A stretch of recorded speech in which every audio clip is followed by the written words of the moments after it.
और इस बीच एक बड़ा अपडेट आपको दे दें, पीएम मोदी लखनऊ एयरपोर्ट पहुंच गए हैं। सीएम योगी ने एयरपोर्ट पर पीएम को रिसीव किया।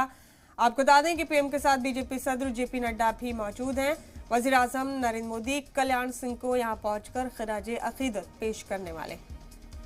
बता दें आपको कि गुज़िश्ता शब उत्तर प्रदेश के साबिक वज़ीर आला कल्याण सिंह का इंतकाल हो गया और कल्याण सिंह को ही आखिरी विदाई देने के लिए वज़ीर आजम लखनऊ पहुंच गए हैं। लखनऊ एयरपोर्ट पर उनको उत्तर प्रदेश के सीएम योगी आदित्यनाथ ने रिसीव किया। पीएम मोदी के साथ बीजेपी सदर जेपी नड्डा भी मौजूद हैं। वज़ीर आज़म मोदी यहां उत्तर प्रदेश के साबिक वज़ीर आला कल्याण सिंह को खराजे अकीदत पेश करेंगे।